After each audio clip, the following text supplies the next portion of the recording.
ሰላም ኩብራት ቤተሰብ ሆርን አፍሪካ ታይምስ ኣብዚ ዘለኹምዎ ሰላምኩም ይብዛሕ ሎሚ ካብ ዞባናን ዓለምናን ዝረኸብናዮም ዝተፈላለዩ እዋናዊ ዜናታት ሒዝናልኩም ቀሪብና ኣለና ብቐንዲ ሓበሬታታት ክንፈልጥ ኣብ ሪቨር ናይል ተባሂሉ ዝፅዋዕ ናይ ሱዳን ክልል ምስ ደቡብ ግብፂ ኣብ ዘዋስን ከባቢ ኣብ ልዕሊ ማዕድን ወርቂ ዘውፅኡ ሰራሕተኛታት ብዝተፈፀመ ናይ ድሮንን ከቢድ ብረትን ደብዳብ ብዙሓት ሰባት ከም ዝተቐተሉን ዝቆሰሉን ምንጭታት ሓቢሮም ኣለዉ እቶም ሰራሕተኛታት ነዚ መጥቃዕቲ ዘይ ሰራዊት ግብፂ ከም ዝፈፀሙ ይኮሱ ኣለዉ ናይ ዝርዝር ሒዝናዮ ኣለና ክነስማዓኩም ኢና ናይ ቀደም ናይ ሱዳን ቀዳማይ ሚኒስትር ዓብደላ ሓምዶክ ሳዑዲ ዓረብ በጊሳቶ ዘላ ምስ ሓለቓ ስታፍ ሰራዊት ሱዳን ጀነራል ዓብደልፈታሕ አልቡርሃን ዝተኣሳሰር ሲቪላዊ መንግስቲ ናይ ምስራት ንድፈ ሓሳብ ሙሉእ ብሙሉእ ከም ዝነፅግቦ ምንጭታት ሓቢሮም ኣለዉ نسمعكم هنا رئيس ممحدار سوماليلاند إسرائيل نازنتا كم هاجر أفلوتو كابت تبشار شاور فأب زعطر اللوان أم عرب يرسالم وقعوا إمباسي أخافيت الله زي إمباسي زي استخفته بريزيدنت سوماليلاند عبد الرحمن محمد عبد الله أب إسرائيل وقعوا عدة أب زكايب الزول أوانيو ناي زرزر نسمعكم هنا بريزيدنت أمريكا دونالد ترامب مس إيران جمرو ناي سلام سمع نمززام أب زكار الزول أوان نتي إسرائيل وايت هاوس كابز نورو كلهم زعبي فتاوي أكتب زجلس أتقدم منيستر بنجامين نتانياهو بصنع نقفو جمير له ترامب أبزهوا مجلسي بزي بأي إسرائيل أي مهلوتن بمبال حيالو ناي نقفيت على سنزيرو له ناي زرزر حيزنا يولنا كبرات بيسب هورن أفريكا تايمز حبيركم أنا مستسنحو ناي زياتو من كالوت عبيت زيناتات زرزر كترخو بيهم سنايت أنيحي ኣብ ሪቨር ናይል ተባሂሉ ዝፅዋዕ ናይ ሱዳን ክልል ምስ ደቡብ ግብፂ ኣብ ዘዋስን ከባቢ ኣብ ልዕሊ ማዕድን ወርቂ ዘውፅኡ ሰራሕተኛታት ብዝተፈፀመ ናይ ድሮን ከቢድ ብረትን ደብዳብ ብዙሓት ሰባት ከም ዝተቐተሉን ዝቆሰሉን ምንጭታት ሓቢሮም ኣለዉ እቶም ሰራሕተኛታት ነዚ መጥቃዕቲ ሰራዊት ግብፂ ከም ዝፈፀሙ ይኮሱ ኣለዉ እቲ መጥቃዕቲ ዝተፈፀመ አልአንሳሪ አልኦጋይዳት ተባሂሎም ኣብ ፅውዕ ናይ ወርቂ ማዕድናት እዩ ኣብቲ ቦታ ዝርከቡ ሰራሕተኛታት ከም ዝገለፅዎ ድሮናት ግብፂ ነቶም ወርቀኛታት ኣብ ውሽጢ እቶም ጎዳጉትን ኣብ ምሕደሪ ሪጋታቶምን ብቐጥታ ደብዲበንኦም እየን ኤልፋዲል አቡላይል ዝተባሃለ ሰራሕተኛ ካብቲ ቦታ ብፌስቡክ ቀጥታ ፈነወ ኣብ ዝሃቦ ቃል እቲ ናይ ድሮን ደብዳብ ካብ ንግሆ ጀሚሩ ክሳብ ፍርቂ መዓልቲ ከም ዝቐፀለ ገሊጹ በዚ ምክንያት ድማ ብኣሽሓት ዝቑፅሩ ሰራሕተኛታት ሂወቶም ንምድሓን ናብ ጉራብቲ ኣኽራናትን በዓታትን ክሃድሙ ተገዲዶም እዮም ኩነታት ፀጥታ እቲ ከባቢ ገና ኣዝዩ ሓደገኛ ብምዃኑ ክሳብ ሕጂ ቁፅሪ ናይቶም ዝሞቱ ዜጋታት ብልክዕ ምፍላጥ ኣይተኸኣለን ንድሕነት ሰባት ከውፅኣ ዝፈተና መኻይን እውን ብቐጥታ ዒላማ ተገይረን ከም ዝዓንዋ ተገሊጹ ኣሎ ብተወሳኺ ገለ ካብቶም ዝሞቱን ዝቆሰሉን ሰባት ክሳብ ሕጂ ኣብ ውሽጢ እቶም ናይ ማዕድን ጎዳጉድታት ተቐርቂሮም ይርከቡ ኣለዉ ምክንያቱ ድማ እቲ ቐጻሊ ዝተተኮሰ ናይ ከቢድ ብረት ተኽሲ ንናይ ኣድሕን ስራሕቲ ዓንቂፅዎ ስለ ዘሎ እዩ እዚ ከባቢ እዚ ኣብ ዝሓለፉ ኣዋርሕ ተደጋጋሚ ምስሓብ ክረአየሉ ከም ዝፀንሐ ይፍለጥ ሓለውቲ ደቡብ ግብፂ ቅድሚ ሕጂ እውን ናይ ሰራሕተኛታት ንዋዮም ከም ዘንደዱን ተኽሲ ከም ዝኸፈቱን ሰራሕተኛታት ይገልጹ በዓል ስልጣን ግብፂ ብወገኖም እቶም ሱዳናውያን ሰራሕተኛታት ንዶብ ጥሒሶም ኣብ ትሕቲ ናይ ግብፂ ኩባንያ ዘለዎ ክልል ወርቂ ከውፅኡ ከም ዝፀንሑ ይኸሱ ኣብ ሱዳን ኣብ ዕደና ወርቂ ልዕሊ 2 ሚልዮን ህዝቢ ዝሰርሕ ኮይኑ እዚ ቁፅሪ እዚ ሚያዝያ 2023 ኣቆፃፅራ ኣውሮፓ ኩናት ሕድሕድ ካብ ዝለዓል ጀሚሩ ሓያሎ ወሲኹ እዩ እዚ ሕጂ ኣብ ልዕሊኦም ዝተፈፀመ መጥቃዕቲ ድማ ነቲ ዞባዊ ወጥሪ ሓዱሽ ነዳዲ ዝውስኽ ኮይኑ ኣሎ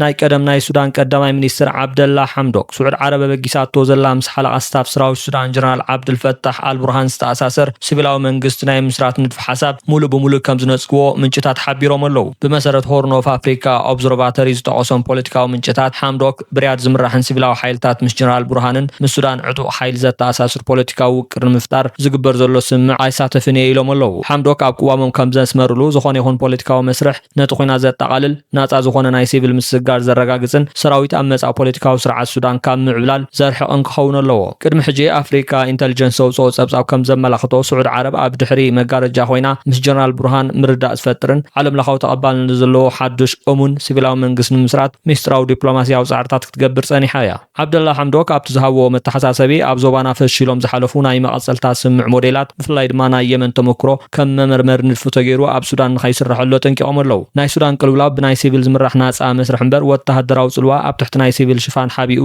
ዘቐጽል ናይ ስልጣን ምክፍፋል ፎርሙላ ክኸውን የብሉን ክብሉ ተማጊቶም እዚ ናይ ሳዑዲ ዓረብ ሚስጥራዊ ምንቅስቓስ ተጽዕኖ ዘለዎም ናይ ሱዳን ሲቪላዊ ሰባት ብምውካስ ምስ ቡርሃን በቐጥታ ንምስራሕ ዝዓለመ እኳ እንተኾነ ኣብ ውሽጢ ሱዳን ግና ከቢድ ህዝባዊ ተቃውሞን ተመላሲ ማዕበልን የልዕል ከም ዘለዎ ፀብጻባት የመላኽቱ እዚ ናይ ሓምዶክ ውሳነ ድማ ኣብ መንጎ ዞባዊ ሓይልታት ዝህንድስዎ ዘለዉ ፖለቲካዊ ረብሓን ሰራዊት ካብ ስልጣን ክርሕቕ ዝደልዩ ናይ ሱዳን ህዝቢ ሕቶን ዘሎ ምስሓብ ዘርኢ እዩ እዚ ሕጂ ሱዳን ገጢምዋ ዘሎ ምስሓብ ኣብ መንጎ ናፃ ናይ ሲቪል ምስጋርን ወተሃደራዊ ጽልዋን ዝግበር ዘሎ ናይ ሞትን ሕይወትን ቃልሲ እዩ ርእሰ ምምሕዳር ሶማሌላንድ እስራኤል ናጽነታ ከም ሃገር ኣፍልጦ ካብ እትህባሻት ሻይ ወርሑ ኣብ ዘቑፀሩሉ እዋን ኣብ ምዕራብ ኢየሩሳሌም ወግዓዊ ኤምባሲኣ ከፊታ ኣላ።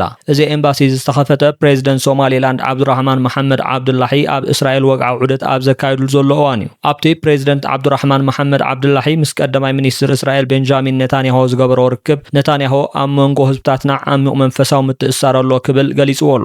ሶማሌላንድ ኤምባሲኣ ኣብ ቴል ኣቪቭ ክኸውን ከሎ ንኢየሩሳሌም ምምራጻ እውን ነታንያሁ ናእዱ ገሊጹ ኣሎ። ፕሬዚደንት ዓብዱላሂ ብወገኑ ነታንያሁን ሶማሌላንድ ኣፍልጦ ብምሃብ ዘርአዮ ትብዓት ኣመስጊኑ ኣሎ። እዚ ድርብ ምትሕባር ንኽልቲአን ሃገራት ዓብዪ ረብሓ ኣለዎ። ፕሬዚደንት ሶማሌላንድ ኣብ ሃገሩ ዘሎ ባህርያዊ ጸጋታት ከም ኩራት ማዕድናትን ነዳድን ንምስራሕ ዓብዪ ዕድል ከም ዘሎ ሓቢሩ። ብተወሳኺ ድማ እቲ ኣብ ኣፍ ደገ ቀይሕ ባሕሪ ዝርከብ ገማግም ባሕሪ ሶማሌላንድ ስትራቴጂካዊ ቦታ ምዃኑ ገሊጹ ንእስራኤል እውን ብኡ ልክዕ እዚ ሽርክነት እዚ ኣብ ዝወሳን ዞባ ርጉእ መሻርክቲ ንምርካብ ዓብዪ ረብሓ ኣለዎ ኢሉ ኣሎ። እዚ ናይ እስራኤልን ሶማሌላንድን ዲፕሎማስያዊ ምቅራብ ካብ ሓያሎ ወገናት ከቢድ ተቃውሞ ይስዕብ ኣሎ። ንሶማሌላንድ ከም ኣካል ግዝኣታት ትሪያ መንግስቲ ሶማልያ እሱኩም ትዚ ንላዕላውነት ሶማልያ ዝገህስዩ ክትብል ኮኒናቶ ኣላ። ሚኒስትሪ ወፃኢ ጉዳያት ሶማልያ ኩሎም ዓለም ለኻዊ መሻርክቲ ናይ ዓለም ለኻዊ ሕጊ ከኽብሩን ንሓድነት ሶማልያ ዝዘርግ ተግባራት ከውግዙን ፀዊዑ ኣሎ። ብተመሳሳሊ ድማ ናይ ፍልስጤን በዓል መዚ ሚኒስትሪ ወፃኢ ጉዳያት ሶማሌላንድ ኣብ ዝተታሓዘት ከተማ ኢየሩሳሌም ኤምባሲ ምኽፋታ ንዓለም ለኻዊ ሕግታትን ውሳነታትን ብግህዶ ዝግህስዩ ክብል ብጽኑዕ ነቒፍዎ ኣሎ። እስራኤል ንሶማሌላንድ ዝሓለፈ ዓመት ታሕሳስ ወርሒ ኣፍልጦ ክትብ ከላ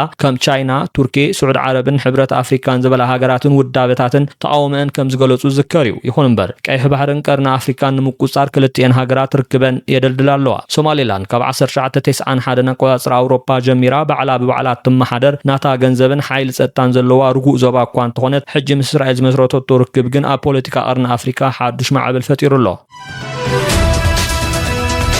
ኣሜሪካ ኣብ ናኑይንኪ ዝርከብ ናይ ኬንያ ላይኪፒያ ወታደራዊ ማዓስከር ኣየር ውሽጢ ክትሃንጾ ዝዓሰበቶ ናይ ኢቦላ መወሸቢ ማእኸል ኣብቲ ዞባ ሓዱሽ ናይ ተቃውሞ ማዕበል ኣልዒሉ ኣሎ። እዚ ተቃውሞ ናብ ዓመፅ ካብ ዝቕየር ጀሚሩ ሓደ ወዲ 17 ዓመት ተምሃራይ ሓዊሱ 3 ሰባት ፖሊስ ተቐቲሎም ኣለዉ። ቤት ፍርዲ ኬንያ ነቲ ህንፀት ንግዚኡ ዶ ከም ዝብል እኳ እንተገበረ ናይቲ ከባቢ ህዝቢ ግና ገና ኣብ ቁጥዕ እዩ ዝርከብ። እቲ 50 ዓራት ዘለዎ ማእኸል ኣብ ኣፍሪካ ዝርከቡ ብኢቦላ ቫይረስ ክልከፉ ዝኽእሉ ዜጋታት ኣሜሪካ ንምውሻብ ዝተዳለወ እዩ። ነበርቲ እቲ ከባቢ ስጉምቲ እዚ ንላዕላውነት ኬንያ ዝደፍርን ካብ ግዜ ብሪጣንያ መግዛእቲ ጀሚሩ ዘሎ ናይ መሬት ምምንዛዕ ታሪክ ዘዘኻኽሩ ይብሉ። ላይኪፒያ ቀደም ኣብ ትሕቲ መግዛእቲ እንግሊዝ ጻዕዳ ጎቦታት ተባሂሉ ንፈረንጅ ገዛእቲ ዝተዓደለ ሃብታም መሬት እዩ ነይሩ። እቲ ሕጂ ዝተገበረ ስምዕ ድማ ልክዕ ከምቲ ኣብ 1911 ኣቆጻጽሪ ኣውሮፓ ንህዝቢ ማሳያ ካብ መሬቱ ዘፈናቐለ ናይ መግዛእቲ ስምዕ ጌርካ እዩ ዝውሰድ ዘሎ። ነቲ ኩነታት ብዝገደደ ዘባርዕ ግን ናይ ኬንያ መከላኸሊ ሚኒስትር ሕጂ ናይ ጥዕና ሚኒስትር ኣዳን ዶኣሌ ኣብ ቅድሚ ፓርላማ ቀሪቦም ዝሃብዎ ቃል እዩ። ንሶም ብመሰረት ሕጊ ህዝቢ ጥዕና ምስ ዜጋታት ህዝባዊ ዘተ ወይ ምክክር ክንገብር ኣይንደልን እዩ። ሕማም ምክክር ኣየልዮን ምባሎም ነቲ ናይ ህዝቢ ቁጥዕ ኣናዲድዎ ኣሎ።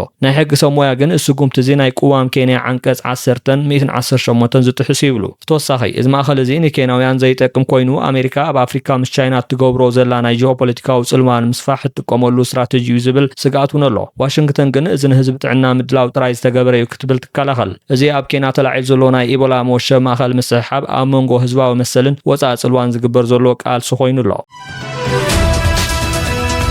بسنبت ኣብ ዋይት ሃውስ ቤተ መንግስቲ ኣሜሪካን ዝተኻየደ ውድድር UFC ዕላማ ዝገበረ ሓደገኛ ውዲት ከም ዝነበረን እቲ ውዲት ብቤት ጽሕፈት ምርመራ ፌደራል ወይ FBI ከም ዝፈሸለ ክፍትሕ ኣሜሪካ ፍሊጡ ኣሎ። ምዝ መጥቃዕቲ ተታሒዙ ድማ 5 ሰባት ኣብ ቀይዲ ውዒሎም ኣለዉ። ኣኽበርቲ ሕጊ ከም ዝገልጽዎ ገለ ክፋል ናይቲ መደብ ብነቶክቲ ዝተጻወዳ ድሮናት ብምጥቃም ነቶም ኣብ ጥቑ ዝርከቡ ህንጻታትን ምህራምን ስዒቡ ድማ ኣብ ልዕሊ ልዑል ዋጋ ዘለዎም ዕላማታት ምትኳስን ዝዓለመ እዩ ነይሩ። እቶም ውዲት ዝዓለሙ ሰባት በተን ድሮናት ተጠቒሞም ራዕዲ ምፍጣርን ነቶም ሃዲሞም ዝወፁ ሰባት ድማ ናብቶም ኣቐዲሞም ተዳናግዮም ዝነብሩ ናይ ስናይፐር ጉጅለ ተኮስ ንምራሕን እዩ ዕላማ ነይሩ። ድሕሪኡ ሓደ ካልኣይ ማዕበል ናይ መጥቃዕቲ ጉጅለ ነቲ ኣፍ ደገ ዋይት ሃውስ ሰይሩ ከኣቱ ወጢኑ ነይሩ። እቲ ጉጅለ ዕላማ ካብ ዝገበሮም ውልቀ ሰባት ውሽጢ ፕሬዚደንት ኣሜሪካ ዶናልድ ትራምፕ፣ ምክትል ፕሬዚደንት ጄድ ቫንስ፣ ቀዳማይ ሚኒስትር እስራኤል ቤንጃሚን ኔታንያሁን ብሊነር ኤሎን መስክን ይርከብዎም። ፍጻመ ዝተዳለወ ትራምፕ መበል 80 ዓመት ልደቶም ኣብ ዘብዕልሉ ዝነበሩ እዋን እዩ ነይሩ። እዚ ዓቢ ውዲት ክቃላዕ ዝኸኣለ ብመንገዲ ታይሰን ሲ ፖፐር ዝተባህለ ወዲ 19 ዓመት መንእሰይ እዩ። ኣዲኡ በቲ ንሱ ዝገብሮ ዝነበረ ዕድጊ በዝሒ ኣፅዋርን ምስ ሓንቲ ክርስቲያናዊ መሰረት ዘለዋ ጉጅለ ኣብ መርበ ሓይርታ ዝገብሮ ዝነበረ ርክብ ብምስጋእ ንኣኽበርቲ ሕጊ ሓቢራ። እቶም ተጠርጠርቲ ካብ ኦሃዮ፣ ካሊፎርኒያ፣ ሚዙሪን ነብራስካን ዝተኣሰሩ ኮይኖም ኩሎም ብገበን ውዲት ቅትለት ክሲ ተመስሪቱሎም ኣሎ። ከምቲ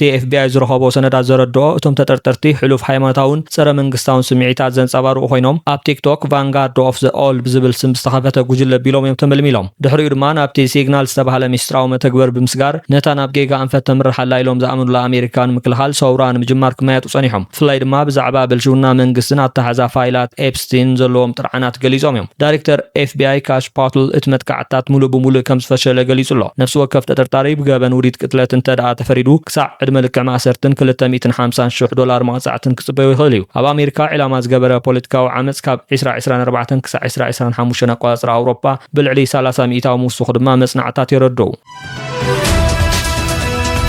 ዓለም ለኸ ኮሚቴ ቀይሕ መስቀል ICRC ሎም ረቡዕ ኣብ ዘውፅኦ መግለጺ ኣብ ምብራቃዊ ክፋል ኮንጎ ተላዒሉ ዘሎ ናይ ኢቦላ ቫይረስ ለበዳ ነቲ ድሮ ብሰንኪ ዕጡቕ ኩናትን ዓመፅን ተሃስዩ ዝነበረ ህዝቢ ኩነታቱ ብዘገደደ የጋድዶን ንሓደጋ የቃልዑን ከም ዘሎ ኣፍሊጡ። ብመሰረት ሚኒስትሪ ጥዕና ኮንጎ ዘውፅኦ ሓዱሽ ጸብጻብ እዚ ብናይ ቡንዳ ቡጋዮ ዝተባሃለ ፍሉይ ዓሌት ቫይረስ ዝመፀ ናይ ኢቦላ ለበዳ ካብዚ እወጅ ጀሚሩ ቁፅሪ ብሕማም እተተሓዙ ሰባት ካብ 800 በፂሑ ኣሎ። ካብዚኣቶም ድማ 196 ሰባት ህይወቶም ስኢኖም ኣለዉ። እዚ ሓደገኛ ቫይረስ እዚ ኣብ 3 ምብራቃዊ ክፋል ሃገራት ማለት ኢቱሪ፣ ሰሜን ኬቡ፣ ደቡብ ኬቡን እናተጋፍሐ ይርከብ። ብፍላይ ድማ ክፍለ ሃገር ኢቱሪ ጥራይ ናይቲ ለበዳ 95 ሚእታዊት ሒዛ ትርከብ። ዓለም ለኸ ቀይሕ መስቀል ከም ዝሓበሮ ካብ ግንቦት 15 ክሳብ ሰነ 15 ኣብ ዘሎ ሓደ ወርሒ ጥራይ ኣብ ሰሜንን ደቡብን ኬቡ ዝርከቡ 5 ሆስፒታላት 303 ናይ ውግእ ጉድኣት ተቐቢሎም ኣለዉ። እዚ ድማ ብስቲ ዝሓለፈ ወርሒ ክነጻር ከሎ ብ30 ሚእታዊት ወሰኸ ሪኡ ኣሎ። ኣብ ኮንጎ ናይ ቀይሕ መስቀል ናይ ሕክምና ተሓባበሪ ሙሳ ባድጂ ከም ዝገለጾ እዚ ናይ ኢቦላ ጸገም ነቲ ብሰንኪ ኩናት ዝመጽእ ናይ ህጹጽ ሕክምና ቁጽሪ ኣይጉደሎን። በኣንጻሩ ናይ መጥባሕቲ ጋንታታት ብሰንኪ ጻዕቕ ናይ ኣጽዋር ጉድኣት ኣብ ትሕቲ ዘይቋርጽ ከቢድ ጸቕጢ ይርከባ ኣለዋ።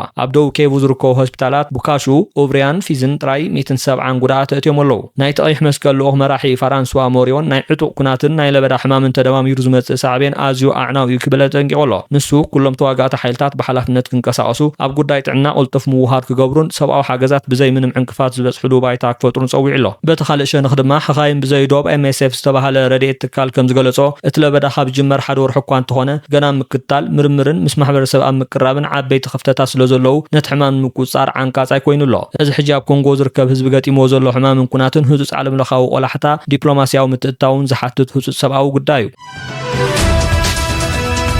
ፕሬዚደንት ኣሜሪካ ዶናልድ ትራምፕ ምስ ኢራን ጀመሮ ናይ ሰላም ስምምዕ ንምዝዛም ኣብ ዝቀራረበሉ ዘሎ እዋን ነቲ እስራኤል ኣብ ዋይት ሃውስ ካብ ዝነበርዋ ኩሎም ዝዓበየ ፈታዊ ክትብል ዝገለጸቶ ቀዳማይ ሚኒስትር ቤንጃሚን ኔታንያሁ ብጽኑዕ ክነቕፎ ጀሚሩ ኣሎ። ትራምፕ ኣብ ዝሃቦ መግለጺ ብዘይበኣይ እስራኤል ኣይመሃለውትን ብምባል ሓያሎ ናይ ነቐፌታ ቃላት ሰንዚሩ ኣሎ። እዚ ፖለቲካዊ ወጥሪ እዚ ዝገደደ ክጋደድ ዝኽኣለ ነቲ እስራኤል ኣብ ልዕሊ ሊባኖስ ተካይዶ ዘላ መጥቃዕቲ ብምውጻሉ እዩ። እዚ መጥቃዕቲ እዚ ዋሽንግተን ምስ ቴህራን ትካይዶ ዘላ ናይ ሰላም ዘተ ኣብ ሓደጋ ከይወድቕ ትራምፕ ስጋት ኣለዎ። ትራምፕ ኣብ ሃገሩ ሰንኪ ኮይና ዝመፀ ናይ ነዳዲ ዋጋ ምውሳኽን ህዝባዊ ተቐባልነትን ምጉዳሉን ጸቕጢ ይበጽሖ ኣሎ። ትማሊ ሰሉስ ኣብ ፈረንሳይ ዝተኻየደ ዓመታዊ ናይ G7 ዋዕላ ቃሉ ዝሃበ ዶናልድ ትራምፕ ነታንያሁ ኣብ ጉዳይ ሊባኖስ ዝያዳ ሓላፍነት ክስምዖ ከም ዝግባእ ብምግላጽ ኣብ ገለ ቃለ መሕታት ዕቡድ ክብሉን ገሊጽዎ ኣሎ። እዚ ስምምዕ ኣሜሪካን ኢራንን ኣብ ዝመጽእ ዓረቢ ኣብ ስዊዘርላንድ ብሩገንስቶክ ኣብ ዝተባሃለ ቦታ ክፍረም ተወጢኑ ኣሎ። ናይ ትራምፕ ቃላት ኣብ ውሽጢ ኣሜሪካ ዘለዉ ፖለቲካዊ ሓይልታት ኣብ ክልተ ከፊሉ ኣሎ። ጸጋማውያን ጉጅለታት ነቲ ትራምፕ ናይ እስራኤል ህላው ኣብ ውጥራይ ዝተመስረተ ከም ዝኾነ ገይሩ ዘቕረቦ ሓሳብ ንኣይሁድ ዘሕዝን ይክብሉ ከንነምዎ ኣለዉ። በቲ ካልእ ሸነኽ ድማ ዓቀባውያን ደገፍቲ እስራኤልን ዝኾኑ ናይ ሪፓብሊካን ወገናት ግን እዚ ናይ ትራምፕ ነቐፌታ ኣብ መንጎ ኣባላት ስድራ ቤት ከጋጥም ዝኽእል ተራ ዘይምርዳእ እዩ ክብሉ የቃልልዎ። ይኹን እምበር ዓቀባዊ ናይ ጽዮናውያን ውድብ ኣሜሪካ ZOA ፕሬዚደንት ሞርት ክላይን ከም ዝገለጾ ትራምፕ ንናይ ቱርኪ፣ ሰሜን ኮርያን፣ ቻይናን መራሕቲ ብግህዶ ክንእት ከሎ ነቲ ናይ ቀረባ ፈታዊኡ ነታንያሁ ግን ኣብ ቅድሚ ህዝቢ ምኹናኑ ዘሻቕል እዩ። ትራምፕ ንዝገብሮ ዘሎ ኣብ ኣሜሪካ ጸረ እስራኤል ጽልዋ እናወሰኸ ስለ ዝኸደ ነቶም ነቐፍቲ ንምሕጓዝ ክኸውን ከም ዝኽእል ስጋቱ ገሊጹ ኣሎ። እዚ ሕጂ ኣብ መንጎ ዋሽንግተንን ቴል ኣቪቭን ተፈጢሩ ዘሎ ናይ መራሕቲ ምስሓብ እቲ ዓርቢ ዝፍረም ናይ ኢራን ስምምዕ ንመጻኢ ማእኸላይ ምብራቕ ናብ ከመይ ዝበለ ምዕራፍ ከሳግሮ ከም ዝኽእል ዘርኢ እዩ። ክቡራት ቤተሰብ ሆርን ኣፍሪካ ታይምስ ንሎሚ ዝነበሩና ዜናታት እዚኦም ነይሮም። ስለ ዝሰማዕኹምና ነመስግን። ሻሎም።